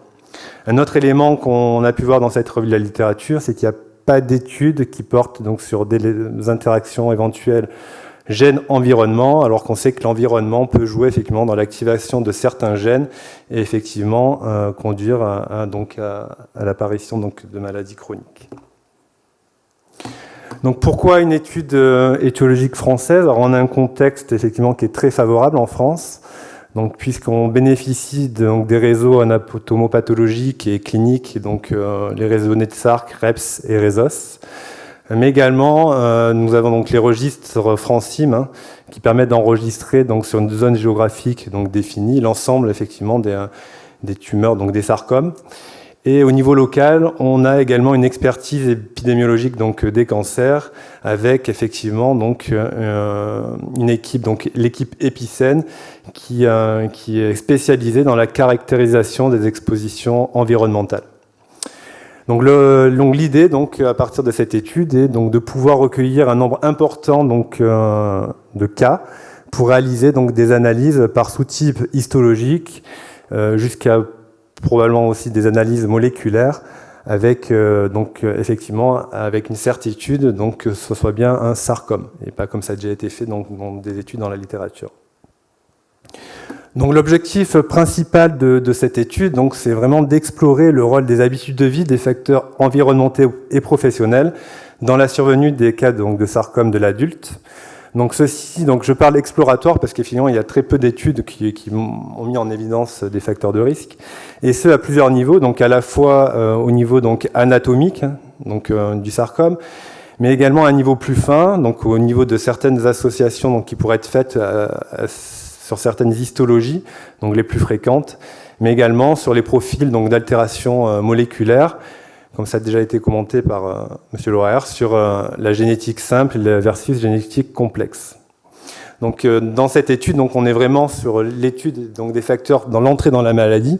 Donc, c'est un élément donc, important, en tout cas, ça va permettre en tout cas, d'apporter un certain nombre d'éléments, enfin, on l'espère, à l'avenir.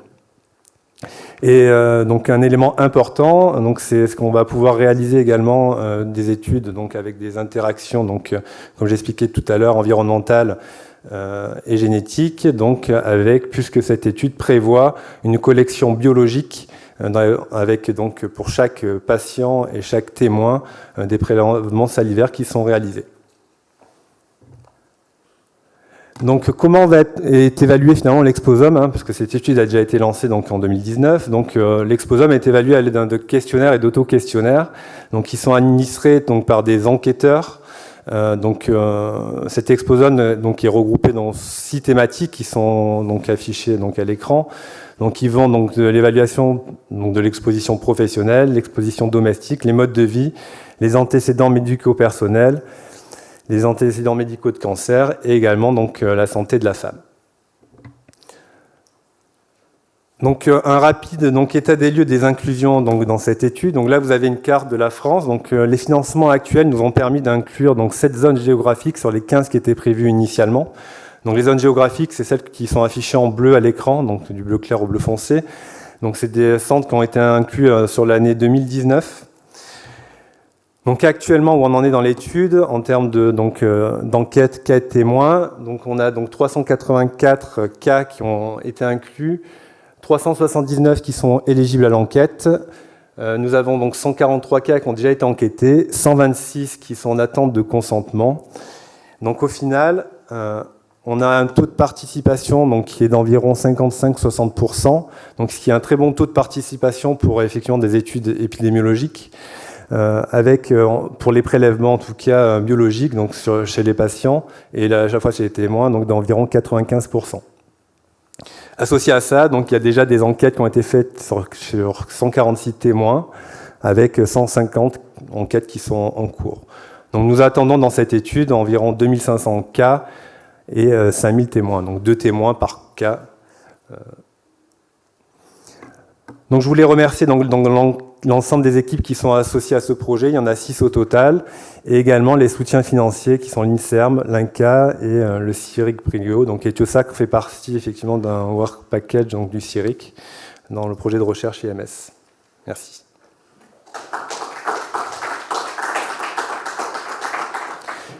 Bonjour à toutes et à tous. Merci pour l'invitation. Je suis ravi de venir parler d'intelligence artificielle à Bordeaux. Et donc, ce que je vais vous proposer aujourd'hui, c'est de vous présenter un cas d'étude appliqué au mésothéliome, son utilisation, l'utilisation de l'IA dans le mésothéliome et voir comment on peut appliquer ce cas d'étude au sarcome. Alors, très rapidement sur Owkin, oui, j'ai 5-10 minutes, c'est ça ? On est une jeune société qui a 4 ans. On a été cofondé par une équipe multidisciplinaire, à la fois par un hématologue, Thomas Clausel, et puis un professeur de machine learning, qui est Gilles Vinrib. Donc on a été créé en 2016. On est maintenant une société que je dirais internationale. On est composé essentiellement d'équipes de recherche qui sont basées à Paris et qui travaillent sur un ensemble de modalités de données différentes. Et donc on a des équipes qui vont analyser des données radiologie, des données de pathologie, des données cliniques classiques, et puis aussi on a une équipe translationnelle qui vient analyser des données moléculaires. Ce qu'on essaye de faire, c'est de développer des modèles de machine learning pour faire évoluer la compréhension de la maladie, proposer des traitements plus ciblés aux patients et traiter tout un tas de questions à la fois industrielles et puis apporter cette technologie aux patients. Alors, quel type de modèle prédictif on développe? Il y en a de plusieurs types. Alors, le premier type, c'est des modèles qu'on va appeler d'enrichissement de la donnée. Et je vais vous en présenter quelques-uns. Donc, c'est l'idée d'utiliser des modèles de machine learning pour faire du marquage virtuel, pour essayer de spatialiser et de regarder des expressions géniques au niveau de la lame. On a aussi des modèles de segmentation dont on vous a présenté certains exemples. On a également des modèles, et c'est peut-être ceux sur lesquels je vais revenir le plus en détail, c'est des modèles de pronostic avec différentes applications. Ça peut être améliorer les essais cliniques, les accélérer, proposer des stratégies thérapeutiques différentes pour certains patients, étudier des bons répondeurs. Et puis enfin, on a des techniques, des modèles d'identification de patients qui sont là pour faire notamment du pré-screening et identifier des anomalies moléculaires qui pourraient engendrer une thérapie ciblée. Donc voilà un petit peu l'ensemble des différents modèles prédictifs que Owkin est capable de développer. Donc c'est un des éléments technologiques qu'on essaye de développer. Il y en a un deuxième qui est ce qu'on appelle l'apprentissage fédéré. Et je voulais juste revenir sur ce concept parce que c'est ce qu'on essaye de mettre en place à Bordeaux. Donc, qu'est-ce que c'est l'apprentissage fédéré? C'est notre capacité à aller entraîner un seul et même algorithme sur plusieurs bases de données qui sont situées dans des endroits géographiques différents. Et donc, il y a l'approche standard qui est de pooler les données au même endroit et une approche alternative qu'essaie de développer Owkin qui est l'apprentissage fédéré. Et donc, il y a plusieurs utilités à ça. C'est évidemment les centres avec lesquels on travaille vont copier leurs données au sein de leur centre, ce qui évite de transférer de la donnée à l'extérieur des centres. Et puis aussi, on est capable d'aller entraîner des modèles plus robustes, puisque les algorithmes auront été entraînés sur des bases de données qui sont hétérogènes sur différents centres. Et donc, les méthodes d'acquisition... Alors, on a présenté ces difficultés au niveau de l'IRM. Il y a les mêmes difficultés au niveau histologie. Et donc, on espère régler certains biais de nos études par cet apprentissage fédéré. Et en plus, ça nous permet de nouer des relations de confiance avec les centres et faire de l'IA de manière, on l'espère, éthique. Alors, je vais vous présenter un des modèles qu'on a développé, qui est appliqué sur une étude qui a été faite avec le Centre Léon Bérard sur le mésothéliome. Et donc, c'est une étude où on a exploité la mésobanque. Donc, ça représente 3000 patients atteints de mésothéliome. L'idée, c'était d'essayer de prédire, à partir de la lame HE, le pronostic des patients. Donc, il y a 3 sous-types identifiés dans le mésothéliome, le sarcomatoïde, les biphasiques et les épithélioïdes. Et donc, on avait en données d'entrée une lame HE et un pronostic, donc des données de survie, en fait, dans cette base de données. Donc, c'est des résultats qui ont été publiés dans Nature Medicine l'année dernière. Je vais vous présenter un petit peu comment ça marche. Alors voilà, voici l'architecture du modèle. Donc on part en entrée, on a une image, whole slide image, que les anapathes connaissent bien. On vient segmenter ce whole slide image en petites tuiles. On vient ensuite, une fois qu'on a toutes ces tuiles, extraire les features de ces tuiles. Donc c'est un peu à la matière des radiomix, c'est un peu la même chose, c'est-à-dire qu'on vient essayer de caractériser l'image avec des caractères très précis, de forme, de couleur. Et puis ensuite, on vient donner un score pronostic à chaque tuile. Pour ensuite, alors je vais vous montrer l'étape d'après. Donc pour chaque image, on lui donne une survie et puis le modèle est capable ensuite, à partir de chaque image, de donner un score pronostic pour le patient. Donc on va se comparer évidemment à l'état de l'art qui sont le score histologique, donc c'est la performance de l'anapathe. Ensuite, vous avez la combinaison du score et du grade tumoral. Et puis, vous avez en bleu le mésonette, donc c'est le modèle qu'on a développé. Vous voyez qu'il dépasse largement, ou en tout cas significativement, la performance et le gold standard. Alors, l'idée d'un modèle de survie, c'est la capacité de classer les patients, de les ordonnancer en fonction de leur survie. Et donc, on voit sur le modèle d'entraînement qui a été fait sur 2300 slides qu'on a un C-index d'environ 0,65%. Et on est venu valider ce score sur un test à l'aveugle sur 681 lames. Et puis ensuite, on a confirmé ces résultats sur les lames de TCGA. Ce qu'on essaye de faire, c'est évidemment, c'est intéressant d'avoir un modèle prédictif du pronostic, mais ce qui est intéressant, c'est de comprendre comment le modèle a pris sa décision. Et donc c'est un peu développer un modèle qui ne soit pas une boîte noire pour l'anapathe. Et donc on travaille en collaboration avec ces anapathes et on vient regarder les zones de l'image qui sont de bons ou de mauvais pronostics. Et puis en établissant un dialogue avec l'anapathe, on peut aller identifier des patterns qui sont caractéristiques de bons pronostics ou de mauvais pronostics. Certains patterns étaient connus de l'anapathe, donc là ça confirme la performance de notre algorithme. Et d'autres patterns étaient beaucoup moins connus, et c'est là où ça devient intéressant, c'est qu'on est vraiment sur de la découverte de nouveaux biomarqueurs pour cette maladie-là. Donc là, vous voyez en haut toutes les tuiles qui ont fait que l'algorithme a extrait et qu'il a identifié comme bon pronostic, et puis toutes les tuiles en bas que l'algorithme a identifié de mauvais pronostics. Donc voilà un petit peu les résultats. Donc on a un algorithme qui performe et qui est capable de discriminer deux patients avec... il ajuste dans 65% des cas.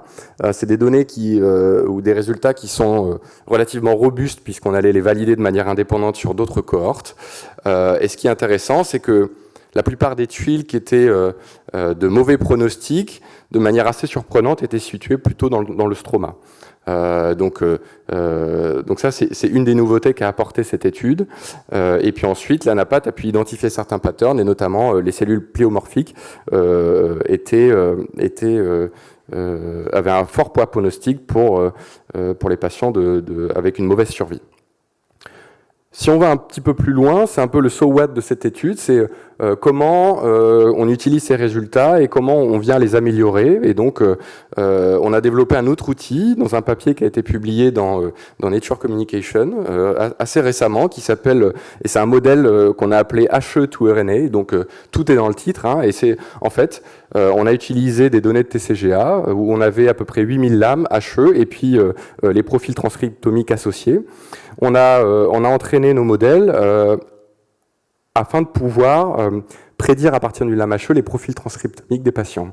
Et on va un petit peu plus loin parce qu'on est capable de venir spatialiser les expressions au niveau de la lame. Et donc, si on combine la première étude et puis cette nouvelle étude, on est capable d'aller identifier En fait, on prend les lames qui étaient de mauvais ou de bons pronostics, on essaye d'étudier le transcriptomique de ces tuiles de mauvais et de bons pronostics, et comme ça, on a un profil transcriptomique pour des patients de mauvais et de bons pronostics. Et donc, si on poursuit cette étude, on essaye on travaille en collaboration avec le Centre Léon Bérard sur cette étude-là, on essaye d'aller identifier potentiellement des nouvelles pistes thérapeutiques, et on voit que l'intelligence artificielle peut aller jusqu'à ce niveau d'analyse.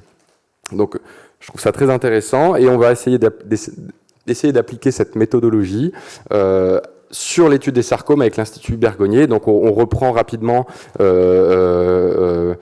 termes de notre collaboration. On a lancé un accord cadre de collaboration. On a un serveur de calcul qui est installé à l'Institut Bergonié. On a lancé 3 projets. On a environ 6000 lames de disponibles pour réaliser nos projets. Et puis, il y a plusieurs projets qui vont être faits en fédéré, donc en collaboration avec le Centre Léon Bérard. Le Centre Léon Bérard va mettre à disposition des données, l'Institut Bergonié également, et on va venir entraîner des algorithmes uniques sur les 2 bases de données. Donc on va exploiter évidemment tout le travail qui est fait depuis 30 ans autour des sarcomes, en exploitant la Contiga base et le réseau REPS.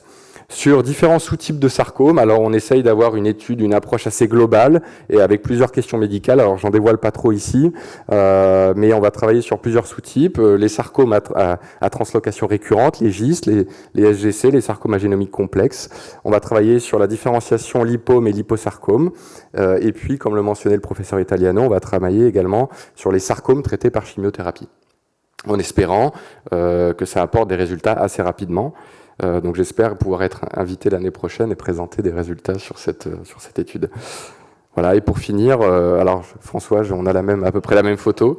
Alors je ne sais pas si c'est la salle des archives de Bergonié ou le professeur Cointe qui sont photogéniques, mais en tout cas, voilà, je voulais finir là-dessus, où on voit les data scientists, moyenne 25 ans à peu près à droite, et puis le professeur Cointe à gauche, autour de la lame d'histologie. Voilà, donc c'est une belle passation, je trouve, et une belle image pour conclure ce talk. Merci de m'avoir écouté.